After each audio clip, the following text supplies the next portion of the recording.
বিসমিল্লাহিররহমানিররহিম। আসসালামু আলাইকুম।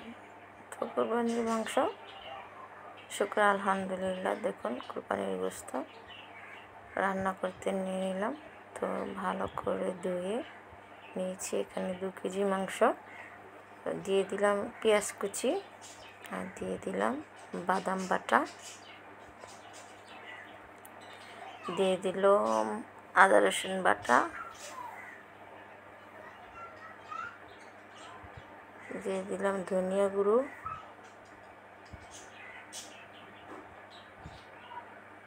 হলুদের গুঁড়ো,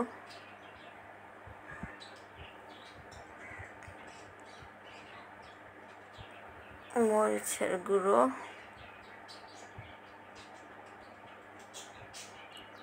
আর দিয়ে দিলাম জিরে বাটা আর জায়ফল বাটা, দিয়ে দিলাম আস্ত কাঁচামরিচ, আর দিয়ে দিলাম গরম মশলা। বেটে দিয়েছি, আস্ত দিইনি আজকে। দিয়ে দিলাম পরিমাণ মতো লবণ। এখন দিয়ে দেব পরিমাণ মতো তেল। কুরবানির মাংসে বেশি তেল দিতে হয় না, এভাবে অনেক তেল উঠে যায়। তো এখন ভালো করে মেখে নেব। গরম মশলাটা যদি তরকারিতে মেখে দেওয়া হয় মাংসের মধ্যে, এত সুন্দর একটা ফ্লেভার আসে, মানে আপনারা রাঁধবেন আপনার ঘরে, আরও 4 গ্রাম আপনার রান্নার ঘেরান মোহিত হয়ে যাবে। তো ভালো করে মেখে নিলাম। তো আমি কিন্তু কোনো পানি অ্যাড করব না। তো মাংস ধুয়েছি, সাথে যতটুকু পানি সেই পানি মাংসের পানি। তো এখন আমি বসিয়ে দিলাম। তো দেখুন 5 মিনিট পরে মাংস থেকে কি পানি উঠে গেছে।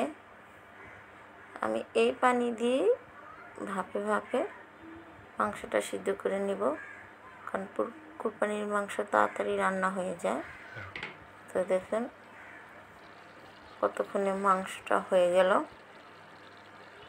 তো আমি মিডিয়াম আঁচে কিন্তু বসিয়ে রেখেছিলাম, সেই কারণে আর আমার পানি দিতে হয়নি। ওই পানিতেই, মাংসের পানিতেই কিন্তু, কষানো পানিতেই কিন্তু আজকে আমি গরু মাংসটা রান্না করলাম। তো এটা তো কুরবানির গোস্ত, সিন্নি। তো একটু উঠিয়ে দেখলাম সিদ্ধ হয়েছে নি, একেবারে নরম হয়ে গেছে। তো কত সহজেই মজাদার গরু মাংস রান্না হয়ে গেল। তো আজকে আমার ভিডিওটা কেমন হলো অবশ্যই আমাকে কমেন্ট বক্সে কমেন্ট করে জানাবেন। তো আপনারা সকলে সুস্থ থাকুন, ভালো থাকুন। আবার দেখা হবে পরবর্তী কোনো ভিডিও নিয়ে।